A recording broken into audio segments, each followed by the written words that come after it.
കാര്യവട്ടം T20-യിൽ ന്യൂസിലാൻഡിനെതിരെ ഇന്ത്യക്ക് കൂറ്റൻ score. 5 wicket നഷ്ടത്തിൽ 271 റൺസ് എടുത്തു. 43 പന്തിൽ നിന്നായി 103 റൺസ് എടുത്ത ഇഷാൻ കിഷന്റെ മികവിലാണ് തകർപ്പൻ സ്കോർ നേടിയത്. ആദ്യ ഹോം മാച്ചിനിറങ്ങിയ സഞ്ജു സാംസണ് 6 റൺസ് മാത്രമാണ് എടുക്കാനായത്. മറുപടി ബാറ്റിംഗിൽ കിവീസിന് 5 വിക്കറ്റ് നഷ്ടമായി. മഹേഷ് പോലൂർ ചേർന്നിട്ട് വിശദാംശങ്ങൾ നൽകാനായി. മഹേഷ്, സഞ്ജു നിരാശപ്പെടുത്തിയെങ്കിലും ഇന്ത്യയുടെ പ്രകടനം മികച്ചതായിരുന്നു. ഇപ്പോൾ ന്യൂസിലാൻഡിന്റെ കളി എങ്ങനെ പുരോഗമിക്കുന്നു? ജീന, ന്യൂസിലൻഡിനെ സംബന്ധിച്ചിടത്തോളം ഈ ഒരു വിജയലക്ഷ്യം മറികടക്കുക അത്ര എളുപ്പമുള്ള കാര്യമല്ല. കാരണം നിലവിലിപ്പോൾ 6 വിക്കറ്റ് നഷ്ടത്തിൽ 166 എന്ന നിലയിലാണ് ന്യൂസിലാൻഡ് ഉള്ളത്.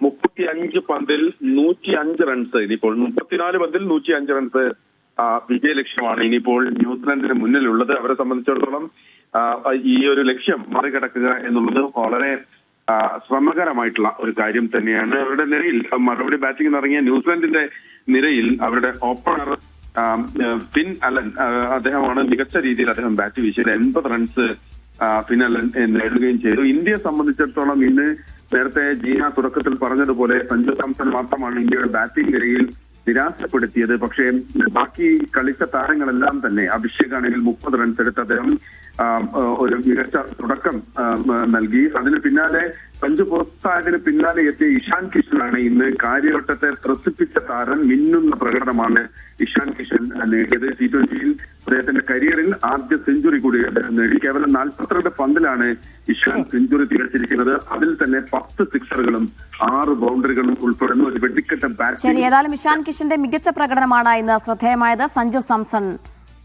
നിരാശപ്പെടുത്തുകയും ചെയ്തു. ഏതായാലും ഇന്ത്യ ഉയർത്തിയ പടുകൂറ്റൻ സ്കോറിന് മുന്നിൽ ന്യൂസിലാൻഡ് പതറുകയാണ്. മഹേഷ് പോലൂരാണ് വിശദാംശങ്ങൾ നൽകിയത് കാര്യവട്ടത്തിൽ നിന്നും.